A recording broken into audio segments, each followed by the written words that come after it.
Hello भाई, आप सभी कैसे हैं? आशा है आप सभी बहुत अच्छे होंगे। हम आप लोगों के सामने सीटेट के मैथ के पेपर सॉल्व करा रहे हैं। ठीक है, सीटेट के दो पेपर होते हैं, एक होता है 15 नंबर की कंटेंट आते हैं और 15 नंबर का पेडागोजी आता है। हम आप लोगों के सामने 15 नंबर के कंटेंट करा रहे हैं। ठीक है, आप लोग ध्यान से एक प्रश्नों को करते चलिएगा। जैसे पहला प्रश्न ये रहा, क्वेश्चन बोला है कि तीन विद्यार्थियों के समूह में गणित पढ़ने से पहले और गणित पढ़ने के बाद प्राप्त अंकों का यह तालिका दिया गया है। ठीक है, ये तालिका है सब गणित पढ़ने से पहले के अंक और ये दिया है गणित के पढ़ने के बाद के अंक। तो हमसे पूछा है तीन विद्यार्थियों द्वारा मिलकर प्रत्येक प्रकार से किए गए अध्ययन का लगभग औसत अंक हमें बताना है। ठीक है, कि जैसे यहाँ पे देखिएगा क्वेश्चन क्या बोल रहा था, आप समझो। क्वेश्चन कह रहा है कि कुछ पेपर हुए थे। ठीक है, कोई पेपर हुआ था, गणित का पेपर था, जिसमें गणित पढ़ने से पहले 67, 54 और 63 नंबर आए थे। गणित पढ़ने के बाद 79, 60 और 74 नंबर आए थे। ठीक है, हमसे पूछा इनका एवरेज क्या है। ठीक है, तो गणित पढ़ने से पहले औसत क्या रहा होगा देख लेते हैं। गणित पढ़ने से पहले कितने कितने नंबर आए? गणित पढ़ने से पहले आया था नंबर 67, 54 और 63। गणित पढ़ने से पहले कितने कितने नंबर थे? 67 नंबर था, 54 नंबर था और 63 नंबर था। ये था हमारा गणित पढ़ने से पहले के नंबर। गणित पढ़ने के बाद कितने कितने नंबर आए? 79, 60 और 74। ये रहा 79 और ये रहा 60 और हमारा रहा 74। ठीक है, इनका हमसे औसत पूछा है। औसत का मतलब होता है इसमें देखो कितने लोग थे टोटल, 3 लोग थे। 3 नंबर को हमने ऐड कर दिया और फिर क्या करते हैं 3 से भाग देते हैं। 3 से हम क्या कर देते हैं यहाँ पे भाग देते हैं, और यहाँ पे भी हमें क्या करना होगा 3 से हमें भाग करना होगा। ठीक है, सॉल्व कर दीजिएगा बस। ये रहा 7, 4 11 और 3 14, 4 हो गया, कैरी 1 हुआ, 6 6 12 और 5 17 और 1 कैरी, ये हो जाएगा हमारा ये होगा 18, सॉरी तो बटा में 3। इसको सॉल्व करते हैं, इसको पहले कट कर लो। ये हो जाएगा 3 छक्का 18 और 3 छक्का 18, 3 एकम 3 और ये हो जाएगा 3 और ये हमारा 3। इसको सॉल्व करते हैं, ये हो जाएगा 4 और 9 9 4 13 को 3 कैरी होगा 1, 7 7 14 और 6 21, ये कितना हो जाएगा 21 हो जाएगा। किससे भाग देना है 3 से, आप कैंसिल करेंगे तो ये हो जाएगा हमारा 3 7 21 और 3 एकम 3। ये हमारा कब का औसत है? ये हमारा मैथ पढ़ने के बाद का औसत, और ये हमारा औसत कब का है? मैथ पढ़ने से पहले का औसत। तो हम बस देख लेते हैं ऑप्शन नंबर, मैथ से पढ़ने से पहले 61.33 और पढ़ने के बाद 71। तो ऑप्शन नंबर कौन सा होगा? डी। ऑप्शन नंबर कौन सा होगा? ऑप्शन नंबर डी होगा हमारा। ठीक है, अगला प्रश्न करिएगा। अगला प्रश्न बोल रहा है कि निम्नलिखित अक्षरों के किसी समूह में क्षैतिज और ऊर्ध्वाधर दोनों प्रकार की सममिति रेखा। सममिति रेखा का मतलब होता है ऐसी रेखा जो किसी भी चित्र को दो बराबर बराबर भागों में बांट दे, ऐसी रेखा को हम लोग बोलते हैं सममिति रेखा। लेकिन यहाँ पे ध्यान दीजिएगा, यहाँ पे क्वेश्चन कह रहा है हमें ऐसी सममिति रेखा ढूंढनी है जो क्षैतिज रूप से भी बांटे और ऊर्ध्वाधर रूप से भी बांटे, जो क्षैतिज और ऊर्ध्वाधर दोनों रूपों में बांटे, ऐसी हमें सममिति रेखा ढूंढनी है। आप CFT में देखो, ध्यान से देखना, सी देखो तो यहाँ से हम करके ये भी दिखा देते हैं, आप एक ध्यान को देखना। यहाँ पे आ रहा हमारा सी, ये रहा एक्स और क्या रहा हमारे पास टी। अब ध्यान दो, सी को ध्यान दो, ठीक है, अब सी को ध्यान दो। सी को अगर हम मान लो क्षैतिज कट करते हैं तो ये देखो दो बराबर बराबर भागों में बढ़ जाएगा। यहाँ पे एक्स देखो दो बराबर बराबर भागों में बढ़ जाएगा। यहाँ पे टी देखें तो दो बराबर भागों में बढ़ेगा, दो बराबर भागों में नहीं बढ़ेगा। ऊर्ध्वाधर बांटो, आप यहाँ पे देखो, यहाँ पे सी को बांटोगे ऊर्ध्वाधर ऐसे दो बराबर भागों में बढ़ रहा है, नहीं बढ़ रहा है। यहाँ पे देखो तो ये दो बराबर भागों में बढ़ रहा है, कहीं ना कहीं सिर्फ इसमें कौन सा बढ़ रहा है? क्षैतिज और ऊर्ध्वाधर एक्स बढ़ रहा है। हमें ढूंढना था क्या? पूरे समूह को। तो ये इस समूह में ऑप्शन नंबर पहला समूह में नहीं आएगा। दूसरे समूह को देखते हैं, एक्स एच और ओ, एक्स एच और किसको हमें देखना है? ओ को देखना है। आप ध्यान से देखना, इसको हम बांटते हैं पहले कैसे? क्षैतिज रूप से बांटते हैं। इसको हम बांटते हैं क्षैतिज रूप में। देखो x दो बराबर भागों में बढ़ जाएगा, यहाँ से h को भी भागे बांटो देखना तो ये दो बराबर भागों में बढ़ जाएगा। o को हम ऐसे बांटे तो देखो अब दो बराबर भागों में बढ़ जाएगा। ऊर्ध्वाधर बांटते हैं x को, देखो अब देखो तो इसे बांटोगे तो देखो ये x दो बराबर भागों में बढ़ जाएगा। h को हम बांटे तो बीच से देखो अब दो बराबर भागों में, h भी देखो दो बराबर भागों में बढ़ जा रहा है। o को देखो अब तो o भी ऐसे, अब ध्यान से देखोगे, ध्यान से देखिएगा, ओ बी का क्या हो रहा है हमारा? दो बराबर भागों में बढ़ जा रहा है। तो ये कौन सा समूह होगा? समूह नंबर कौन सा हमारा? बी। समूह नंबर बी हमारा क्या होगा? इसका राइट आंसर होगा। ठीक है, अब चलते हैं हम अगले प्रश्न में। ठीक है, आप लोग ध्यान से एक एक प्रश्न को करते रहिएगा। ठीक है, अब हम चलते हैं अपने अगले प्रश्न, अगला प्रश्न कह रहा है राकेश और सानिया आपस में चर्चा कर रहे हैं। राकेश और सानिया आपस में बात कर रहे थे, ठीक है। राकेश कहता है त्रिज्या व्यास की क्या होती है, दोगुनी होती है, और सानिया कहती है त्रिज्या व्यास की क्या होती है, आधी होती है, ठीक है। चलो आपको पहले फिगर देखो, ठीक है। एक हम सर्कल बना देंगे, हम क्या बना देते हैं, एक वृत्त बना देते हैं। आपको पता है कि वृत्त में जो सबसे बड़ी लाइन होती है वो हमारी क्या होती है, व्यास होती है। वृत्त में जो सबसे बड़ी लाइन होती है वो हमारी क्या होती है, व्यास होती है। और व्यास का आधा क्या होता है, व्यास की आधा हमारी क्या होती है, त्रिज्या होती है। व्यास का आधा क्या होता है, त्रिज्या होता है। व्यास का आधा क्या होता है, त्रिज्या। ये हमारा क्या है, सही स्टेटमेंट। इसे हम लोग मिला लेते हैं, मिलान करते हैं। राकेश कहते हैं त्रिज्या व्यास की क्या होती है, दुगुनी होती है। आप देखो त्रिज्या व्यास की क्या है, दोगुनी है, आधी होती है। व्यास की क्या होती है, व्यास की आधा करोगे तो हमें क्या मिलता है, त्रिज्या, है ना। अब यहाँ पे ऐसे देखो त्रिज्या व्यास की आधी है ना, और ये क्या कह रहा था, दो गुना। ये क्या बोल रहा था कि दो गुना। तो राकेश क्या कह रहा है, गलत कह रहा है। फिर कहता है कि सानिया कहती है त्रिज्या व्यास की क्या होती है, आधी होती है। और सही में देखो अब तो व्यास की आधी है त्रिज्या, तो कहीं ना कहीं कौन सही बोल रहा है, सानिया सही बोल रही है और राकेश क्या है, गलत है। ऑप्शन में चलते हैं, राकेश सही है, नहीं राकेश क्या था हमारा, गलत बोल रहा था। अब चलते हैं सानिया सही है और राकेश गलत है। सानिया सही है, सानिया सही कह रही थी और राकेश क्या कह रहा था, गलत कह रहा था। तो ऑप्शन नंबर हमारा कौन सा होगा, ऑप्शन नंबर बी होगा, ठीक है। अब अगले प्रश्न पे चलिएगा। अगला प्रश्न बोल रहा है कि अरे बा अंग्रेजी अक्षरों और गणित के अंकों में क्या ढूंढ रही है, कौन ढूंढती है, एंगल ढूंढ रही है। निम्नलिखित में से किस समूह में, इन चारों समूहों में से किस समूह में उससे केवल समकोण मिलेंगे। हमको कौन सा एंगल बताना है, समकोण का मतलब होता है 90 डिग्री। हमें इन तीनों में बताना है किसमें 90 डिग्री होगा, हमसे ये पूछ रहा है, ठीक है। प्रश्न को यहाँ पे देखिए, यहाँ पे कह रहा था कि अंग्रेजी के अक्षरों में भी 90 डिग्री बनना चाहिए और गणित के अंकों में भी 90 डिग्री बनना चाहिए, ठीक है। उस समूह को हमें इसमें बताना है, ठीक है। आप के में ध्यान देखना, के में तो कहीं पे भी 90 डिग्री दिख रहा है आपको, देखिएगा ध्यान से। 7 में देखो आप 90 डिग्री नहीं दिख रहा है। टी में आप ध्यान दो, तो टी में आप ध्यान दोगे तो टी में देखना आप यहाँ पे 90 दिख रहा है, यहाँ पे 90 दिख रहा है, टी में दिख रहा है, लेकिन 7 और के में नहीं दिख रहा। तो ये हमारा ऑप्शन नंबर ए तो नहीं होगा। अब आते हैं H5E में, ठीक है। अब हम आते हैं किसमें, ये ऐसे बना दें सीधा होगा H5 और ये रहा हमारा E, हमें इसमें देखना, ठीक है। इसमें आप ध्यान दो, H में देखो तो यहाँ पे 90 बनेगा, भाई ये हो जाएगा, ऐसे कुछ हो गया, कर देते हैं। एक सेकंड रुक जाना भाई, ठीक है। इसको नहीं, एक सेकंड इसको देख लीजिए, इसको हम रफ कर देते हैं, ठीक है। H हमारा यहाँ पे होगा H, यहाँ पे क्या था हमारा H था, यहाँ पे हमारा H था, ठीक है। अब देखिएगा H में आप ध्यान दो तो यहाँ पे 90 बन रहा है, यहाँ पे भी 90 और यहाँ पर भी 90 और यहाँ पर भी 90, H में 90 बन रहा है। अब चलिए 5 में देखिएगा, 5 में भी आप ध्यान देना तो यहाँ पे भी 90 बन रहा है, यहाँ पे भी क्या बन रहा है, 90 डिग्री बन रहा है।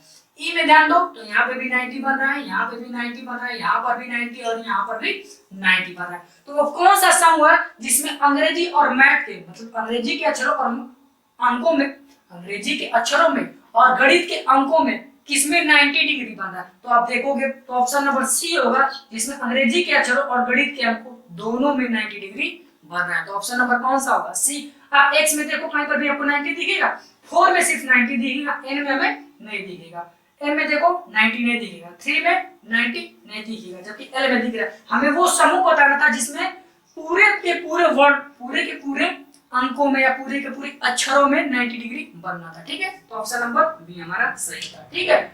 अब अगला प्रश्न देखिए, अगला प्रश्न बोल रहा है किसी संख्या के गुणनखंड क्या होते हैं, संख्या के बराबर या उससे कम होते हैं, संख्या के बराबर या उससे अधिक होंगे, संख्या के बराबर होंगे या फिर संख्या से कम होंगे, ठीक है। हमसे ये पूछ रहा, कह रहा है किसी संख्या के गुणनखंड, मान लेते पहले हम कोई संख्या ले लेते हैं, ठीक है। मान लेते हैं वो संख्या हम क्या लेते हैं, 2 ले लेते हैं, 3 ले लेते हैं, 4 ले लेते हैं और हम क्या ले लेते हैं, 5 ले लेते हैं, ठीक है। 2 3 4 5 हम संख्या ले लेते हैं। अब 2 का गुणनखंड करोगे या फैक्टर करोगे तो ये 1 होगा और किससे कैंसिल होगा, 1 और गुणे 2 होगा। इसको हम करेंगे तो किसका होगा, इसका ये होगा 1 गुणे 3, इसके ये गुणनखंड होंगे, इसके करेंगे तो 1 से 2, 1 गुणे 2 1 गुणे 2 गुणे 2 होगा और इसका गुणनखंड करें तो 1 गुणे 5 होगा। हमसे कह रहे हैं किसी संख्या के जो गुणनखंड होंगे वो क्या होते हैं, कम होता है या ज्यादा। आप यहाँ पे ध्यान से देखिएगा, किसी भी संख्या का जो गुणनखंड होगा ना वो संख्या से कम होता है या बराबर होता है। हमसे ये पूछा था क्वेश्चन, ठीक है। चलिएगा ध्यान से, ध्यान दे देखिए, इससे बार सुनिए, ठीक है। अब बताओ हमने संख्या क्या लिया, हमने संख्या लिया 2। इसका जब हमने गुणनखंड किया तो कितने गुणनखंड है, 2 गुणनखंड है। संख्या के कहीं ना कहीं क्या आ रहे हैं, बराबर। संख्या के क्या आ रहे हैं, बराबर। हमने संख्या लिया था तो 2 और उसके गुणनखंड भी कितने हैं, 2। तो कहीं ना कहीं संख्या के क्या आ रहे हैं, बराबर। इसका 3 का गुणनखंड करें तो हमने संख्या कितना लिया, 3। हमने संख्या लिया 3 और उसके जब गुणनखंड किए तो गुणनखंड कितने हैं, 2। कहीं ना कहीं संख्या से क्या आ रहे हैं, कम आ रहे हैं। यहाँ पे आप ध्यान दो, हमने संख्या लिया क्या 4, उसका जब हमने गुणनखंड किया तो कितना 3, संख्या से कम आ रहा है गुणनखंड। हमने लिया यहाँ पे संख्या लिया 5 और उसका जब गुणनखंड किया तो गुणनखंड कहीं ना कहीं संख्या से क्या आ रहा है, कम आ रहा है। यहाँ से ये प्रूव हो रहा है कि किसी भी संख्या का जो गुणनखंड होगा वो संख्या के क्या होगा, बराबर होगा या फिर संख्या से क्या होता है, कम होता है। किसी भी संख्या का जो गुणनखंड होगा या तो वो संख्या के बराबर होगा या फिर संख्या से कम होगा। ऑप्शन पे चलते हैं। अब बताओ संख्या के बराबर या उससे क्या होता, कम होता। ऑप्शन नंबर ए ही हमारा क्या है, सही है। ऑप्शन नंबर हमारा पहला ही सही था, ठीक है। तो हम चलते अपने अगले प्रश्न। अगला प्रश्न देखिएगा, वेणु को 25 सितंबर 2021 वेणु को 25 सितंबर 2021 के दिन घर में सफाई करते समय उसे अपना जन्म प्रमाण पत्र मिला। उसने देखा कि उसकी जन्म तिथि प्रमाण पत्र में 5 दिसंबर 1995 लिखा था। जब वेणु को प्रमाण पत्र मिला तो उसकी उम्र कितनी थी, हमसे ये पूछ रहा है, ठीक है। चलिए सवाल को देखते हैं, ठीक है। अब चलिए अगला प्रश्न। सॉरी, कह रहा है वेणु को 25 सितंबर 2021 कितनी तारीख को, 25 सितंबर का महीना मतलब 9वां महीना, और कब की बात कर रहा है, 2021 को वो घर अपना साफ कर रहा था, ठीक है। उसने देखा 5 दिसंबर, उसके जन्म प्रमाण पत्र कितना था, 5 दिसंबर, दिसंबर का मतलब 12वां महीना, और ये रहा 1995। हमें इसमें देखना होता है अंतर, हमें इसमें क्या ढूंढना है, अंतर, कितने कितने साल का अंतर है, हमसे ये ढूंढना है। यहाँ पे तो अंतर पता नहीं चलेगा, तो यहाँ से हम ले लेते हैं ईयर में, तो एक ले लेंगे तो ये 12 महीना हो जाएगा। 2021 से 21 में एक साल में कितने महीने, 12 महीने। तो हमने इधर कन्वर्ट किया तो कहीं ना कहीं 12 महीने इधर आ जाएगा। हम सॉल्व करते हैं, तो ये 21 के जगह कितना हो चुका है, 20। 21 के जगह कितना हो चुका है, 20। 1995 से 2020 तक चलेंगे तो कितने साल का गैप होगा, 5 साल ये और 20 साल वो, कितने साल का गैप हो जाएगा, 25 वर्ष का। कितने वर्ष का गैप होगा, 25 वर्ष का। अब इधर आते हैं, 21 महीने से माइनस 12 महीना कितना बचा, 9 महीना। कितना बचा, 9 महीना बचा। अब आते हैं अपनी बारी, सॉरी इधर 25 में से 5 करेंगे तो ये हो जाएगा 20 दिन। कहीं ना कहीं उसका उम्र इस समय कितना हो चुका है, 25 वर्ष 9 महीना और 20 दिन। इस समय उसकी उम्र कितनी है, 25 वर्ष 9 माह 20 दिन। आते हैं अपने ऑप्शन पे, 25 वर्ष। ऑप्शन नंबर इसको सही कर लीजिएगा, ये ऑप्शन ऐसा है, ये था, ये हमारा होगा, ये ऑप्शन गलत है, इसको आप ऐसे कर लो, 25 वर्ष 9, सॉरी ये हो जाएगा 25, एक सेकेंड इसको हम सही कर देते हैं, ठीक है। ये ऐसा है कुछ, अभी हम करके भी दिखा देते हैं आपको, एक सेकेंड। ये कुछ ऐसा है, 25 वर्ष 9 सही 20 दिन को, 20 दिन को हम कन्वर्ट करते हैं किसमें, महीने में, तो ये हो जाएगा 20/30 कर देंगे तो ये हो जाएगा 2/3। तो ये हो जाएगा 9 सही 2/3 माह। ये कितना हो जाएगा, 9 सही 2/3 माह। ऑप्शन नंबर 1/2 की जगह कितना आना चाहिए, 2/3। 25 वर्ष 9 साल, सॉरी 25 वर्ष 9 सही 2/3 माह का इस समय उसकी उम्र रही होगी, ठीक है। अब अगला प्रश्न करिएगा। अगला प्रश्न कह रहा है 5 व्यक्तियों की लंबाइयां नीचे दी गई हैं, 163 centimetre, 161 centimetre, 156 centimetre, 159 centimetre, 162 centimetre. इन लंबाइयों का योग मीटर में क्या होगा, हमसे ये पूछा है, ठीक है। यहाँ पे एक चीज आप ध्यान दो, यहाँ पे जो इसकी लंबाइयां है किसमें दी है, सेंटीमीटर में, सारे में क्या है सेंटीमीटर, हमसे पूछा है किसमें, मीटर में। एक काम करते हैं, सबको क्या कर लेते हैं, ऐड कर लेते हैं। तो ऐड करो तो ये हो जाएगा 3 4 और 6 10 9 19 और 2 21, एक होगा कैरी 2, 6 6 12 5 17 5 22 और 6 28 और 2 30, 0 हो जाएगा, कैरी हुआ 3, 1 2 3 4 5 और 3 8। ये हमारा किस में आ चुका है, सेंटीमीटर में। हमें कन्वर्ट करना है मीटर में। 1 सेंटीमीटर, सॉरी ये रहा सेंटीमीटर, हमें किस में कन्वर्ट करना है, मीटर में। मीटर में कन्वर्ट करने के लिए किससे भाग देंगे, 100 से, और जब भाग देंगे 100 से तो ये किस में आ जाएगा, 8 पॉइंट, ये हो जाएगा 01, ये हो जाएगा 8.01 मीटर। कहीं ना कहीं ये हमारा मीटर में होगा, ये हमारा सेंटीमीटर में। ये हमारा किस में आ चुका है, मीटर में, और ये हमारा रहा किसमें, सेंटीमीटर में। ये हमारा किस में आ चुका है, सेंटीमीटर में। ऑप्शन ढूंढ लेते हैं, 8 मीटर 1 सेंटीमीटर। ये हो जाएगा option number B. Option number B हमारा क्या होगा, सही होगा। ठीक है, अब अगला प्रश्न करिएगा। अगला प्रश्न करिएगा, ध्यान से प्रश्नों को करते चलिएगा। कह रहा क्वेश्चन 1729 को रामानुजन संख्या कहा जाता है क्योंकि यह एक सबसे छोटी संख्या है जिसमें दो अलग तरीकों से दो संख्याओं के घनों के योग द्वारा दर्शाया जा सकता है। निम्नलिखित में से संख्याओं में से कौन सा योग घनों में इसके योग से चलिए ठीक है, क्वेश्चन बोला है ना, बस अब करना क्या है ऐसे प्रश्नों में, देखो करना क्या कह रहा है, ऐसे दो नंबर, इसमें से ये पहला ग्रुप या सेकंड, कह रहा है इसमें से पहला या दूसरा, इनमें से वो कौन से दो नंबर है जिनका घन करने पे 1729 आ जाएगा। इनमें से वो कौन से ऑप्शन है जिनको घन करने पे क्या आ जाएगा, 1729 आ जाएगा, हमसे ये पूछ रहा है। ठीक है, एक एक को कन्वर्ट करते हैं।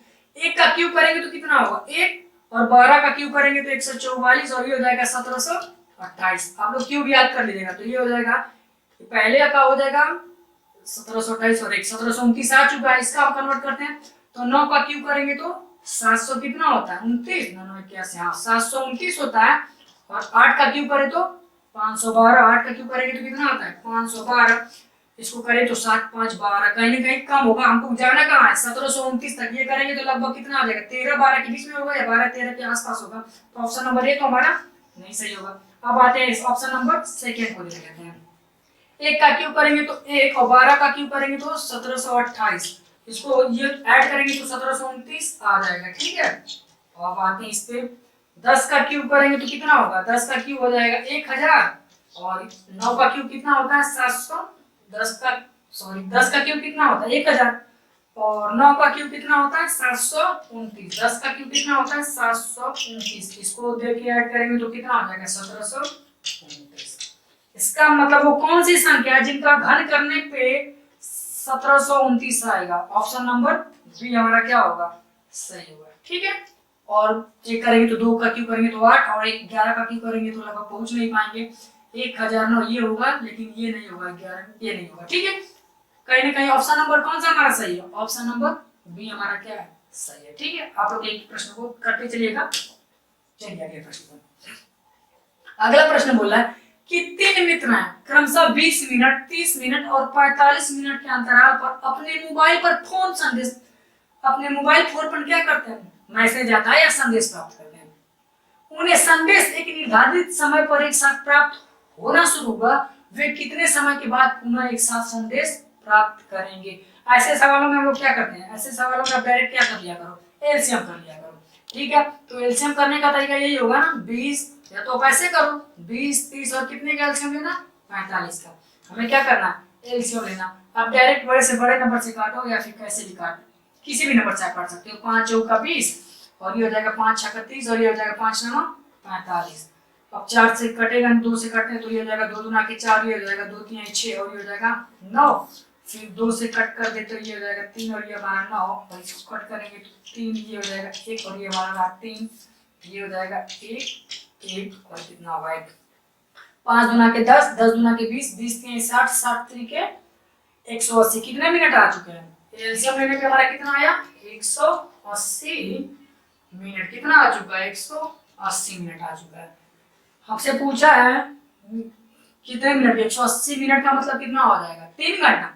कहीं ना कहीं उन सबों के पास पुनः कितने घंटे के बाद मैसेज आएगा, एक साथ 3 घंटे के बाद पुनः एक साथ उनके पास मैसेज आएगा। तो ऑप्शन नंबर कौन सा हमारा सही होगा, ऑप्शन नंबर डी हमारा क्या होगा। करिएगा ये प्रश्न 11। सॉरी ये डॉट डॉट नहीं है, इसको आप लोग ध्यान से, यहाँ पे डॉट नहीं था, यहाँ पे मिसप्रिंट हो चुका है, ये हमारा डॉट नहीं है, इसको आप यहाँ से क्वेश्चन पढ़ेगा। कह रहा है पैटर्न को देखिए, इस पैटर्न को क्या करना है हमें देखना है तथा रिक्त स्थान पे कौन सी संख्या आएगी हमसे ये पूछ रहा है। ठीक है, 1 और 3 को ऐड किया तो 4 हुआ, 1 3 4 और 5 9, इसका मतलब ये सबको ऐड कर रहा है, 6 3 9 और 7 16। इसका मतलब पैटर्न क्या कर रहा है, ये पैटर्न सबको क्या कर रहा है, ऐड करके चला। आप भी क्या कर, हम भी क्या कर लेते हैं, ऐड कर लेते हैं। तो ऐड कर लेते हैं तो ये हो जाएगा 3 और 1 4, 5 4 9, 9 7 16, 16 और 9 25, 25 और 11 36, और 36 और क्या क्या बचा, 36 बचा, 13 बचा, 15 बचा और क्या बचा 17। सबको ऐड कर लेते हैं। 6 3 9 5 14, 14 और 7 21 को 1 कैरी 2, 3 3 6 और 2 8, कितना आएगा, कौन सा नंबर, ऑप्शन नंबर सी हमारा क्या होगा, सही होगा। ठीक है, अगला प्रश्न करिएगा। अगला प्रश्न बोल रहा है कि इस संख्या को 101 से भाग देने पर शेषफल क्या होगा। भाग देना है, भाग दे देते हैं। कौन सी संख्या, 1 11 11, हमको भाग देना है किससे, 11 से, भाग दे दो तो ये होगा 101 से भाग देना, किससे भाग देना, 101 से भाग देना। तो हम ले लेते हैं एक बार, कितने बार, 9 बार ले जाते हैं। तो ये हो जाएगा 9 1 9 और 9 दाता 90, सब्ट्रैक्ट कर लो तो ये होगा 11 से 9 गया 2 और बचा ये 9, ये 11 में से 9 गया 2, ठीक है, ये हो जाएगा 9, तो ये जाएगा 9 और ये कैंसल आउट और ये बचा 21। फिर से देते हैं, कितने बार जाएगा, 9 बार, हाँ 9 बार। तो ये फिर अब ले लेते हैं कितना बार, 9 9 1 9 और 0 और 9 1 9, फिर करेंगे तो 11 से 9 गया 2 और बचा 1 और ये कैंसल आउट। तो बचा क्या, हमसे पूछा क्या, इस संख्या को 101 से भाग देने पर क्या शेषफल प्राप्त होगा। शेषफल हमें क्या मिला, 12। शेषफल हमें क्या मिल चुका, 12। ठीक है, सिंपल सा सवाल था। अगला प्रश्न करिएगा। कह रहा है वो न्यूनतम संख्या चुनिए, इनमें से वो छोटी से छोटी संख्या बतानी है जो एक पूर्ण वर्ग है। आप देखो 16 से भी वर्ग है, 64 से भी वर्ग है, ये भी वर्ग है, ये भी वर्ग है। इनमें से वो सबसे छोटा वर्ग ढूंढना है जो 16 20 और 24 से कट जाए, हमें वो ढूंढना है संख्या। अब इसको देखो, या तो आप एलसीएम से कर लो या तो डायरेक्ट ऐसे भी कर सकते हो। 16 20 और 24 का फैक्टर करो, 16 का फैक्टर करेंगे तो क्या लिख सकते हैं, 4 गुणे 4 और इसका 5। 20 का फैक्टर करेंगे तो क्या लिखेंगे, 4 गुणे 5 और इसका 24 का फैक्टर करेंगे तो क्या लिखेंगे, 3 गुणे 8। बड़ा से बड़ा नंबर ले, कैसे भी फैक्टर करो। आप देखो इसका मतलब 4 के भी भाज्यता का नियम, 5 के भी भाज्यता का नियम और 3 और 8 की भी भाज्यता का नियम हमें पता होना चाहिए ऐसे सवाल में। 3 के भी भाज्यता का नियम हम सॉल्व करते हैं। 3 का भी भाज्यता का नियम क्या कहता है, ये कहता है ना कि यदि सभी संख्याओं को योग, सभी संख्याओं का योग करने पे यदि वो संख्या 3 से कट जाती है तो वो संख्या भी क्या होती है, 3 से कट जाती है। विभाज्यता का नियम हमने पिछले क्लासों में पढ़ा है, आप देख लीजिएगा। एक काम करते हैं 1600, आप देखो 1600 कटेगा, 6 और 1 7, ऐड करने पे सारी संख्याओं को ऐड करने पे क्या आएगा 7, 7 3 से कटता है, नहीं कटता, तो ये संख्या 3 से नहीं कटेगी। ठीक है, 24 से भी भागना है। ठीक है, 6 और 4 10, इसको हमने ऐड किया 10, 10 3 से कटता है, नहीं कटता, तो ये भी हमारा ऑप्शन नहीं होगा। इसको आते 6 3 9, ये कटता है, 4 4 8 और 1 9, ये भी कटता है। ठीक है, तो इन दोनों में कटता है, ढूंढना है क्या, छोटी से छोटी संख्या। तो छोटी से छोटी संख्या कौन सी होगी, 36 होगी। और सबसे छोटी से छोटी संख्या कौन सी होगी जो 16 20 और 24 से कट जाए, ऑप्शन नंबर बी हमारा क्या होगा, सही होगा। ठीक है, अगला प्रश्न करिएगा। अगला प्रश्न बोल रहा है कि इस संख्या में 2 9 6 के स्थानीय मानों का क्या करना है, गुणनफल करना है। प्लेस वैल्यू के बारे में बताना, गुणन मतलब कौन से स्थान पे। अब यहाँ पे बताओ 6 किस स्थान पे है, दाएं के स्थान पे है, मतलब 7। यहाँ पे आप देखो तो किस स्थान पे 6000, यहाँ पे इसकी प्लेस वैल्यू क्या है 6000। कह रहा है इनके स्थानीय मानों का गुणनफल, इन दोनों को क्या करना है, गुणा करना है। करो 6 6 का 36 होगा और कितने जीरो, 3 और 1 4 जीरो। यहाँ पे 36 के पीछे कितने जीरो, 4 जीरो। आप देखो 36 के पीछे 4 जीरो, ऑप्शन नंबर सी क्या होगा, सही होगा। अगला प्रश्न करिएगा।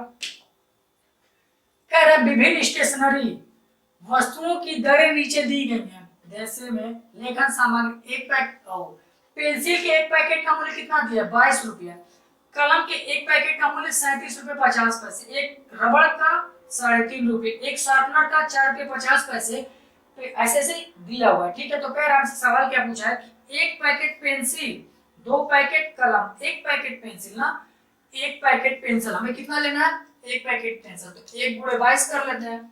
एक पैकेट पेंसिल का मूल्य हमें पता हो चुका है। फिर कह रहा है 2 पैकेट कलम, 2 पैकेट क्या लेनी है कलम, एक पैकेट का दाम 37 रुपये 50 पैसे, तो 2 पैकेट का कलम का, ठीक है, तो ये हो जाएगा 37.50, ठीक। हमें 2 पैकेट कलम भी ले लिया। फिर कह रहा 3 रबड़ लेनी है और एक शार्पनर, 3 रबड़ लेना है, एक रबड़ का दाम 3.50 है, 3 रबड़, हमें कितने रबड़ लेने हैं 3 रबड़, तो ये हो जाएगा 3.50, ठीक। फिर बोला है 3 रबड़ ले लिया, एक शार्पनर भी लेना, एक शार्पनर, एक ही शार्पनर लेना ना, हाँ एक हमें क्या लेना है शार्पनर लेना है, जिसका प्राइस कितना है 4.50 रुपया। फिर कह रहा क्या लेनी है पेस्टल शीट की 2 पैकेट, पेस्टल शीट की 2 पैकेट, यहाँ पे पेस्टल शीट की एक पैकेट 48 रुपए के, लेने कितने हैं 2, हमें 2 लेने हैं और इसका दाम है कितना 48 रुपए। फिर क्या पूछा है और एक रेखनी खरीदनी है, रेखनी कितनी खरीदनी है एक, तो 1 गुणे 10 कर लेते हैं, बस इसको हम क्या कर लेते हैं सॉल्व कर लेते हैं। इसको हम सॉल्व करेंगे तो 22 एक कम 22 और ये हो जाएगा 37 गुना के 7 गुना के 14, 4 और 4 गुना 6, 74, एक हो जाएगा 75 रुपये, कितना हो जाएगा 75 रुपया, 37 और 2 तो 74 एक 75 रुपये हो जाएगा। इसको करेंगे तो कितना रुपया था सॉरी 3.50 रुपये है ना, यहाँ पे सॉरी भाई ये 3.50 रुपये है, तो 3 3 9 10 रुपया वो हो जाएगा, 10.50 रुपये कितना हो जाएगा 10.50 रुपये। इसको करते हैं तो 4.5 रुपया आएगा और इसको हम सॉल्व कर देते हैं तो ये 48 गुना के 96 ये हो जाएगा प्लस 10 रुपये, सबको हम क्या कर लेते हैं ऐड कर लेते हैं, ऐड करेंगे तो कितना हो जाएगा, इसको पहले ऐड कर लेते हैं पॉइंट वाले को, 10 4 14 एक 15 रुपया वो हो जाएगा, 15 रुपये में 75 रुपया जोड़ेंगे तो 90 रुपया हो जाएगा, 90 में 10 रुपया जोड़ेंगे 100 रुपया हो जाएगा, तो 100 रुपये वो हो जाएगा, ये हो जाएगा 196 और 196 प्लस 22, हमको क्या करना है 196 में क्या करना है 22 को जोड़ देना, तो आप जोड़ो तो 6 गुना 8 9 दे 11 और 1 218 रुपये, कहीं ना कहीं पूरे प्राइस का मूल्य कितना रहा 200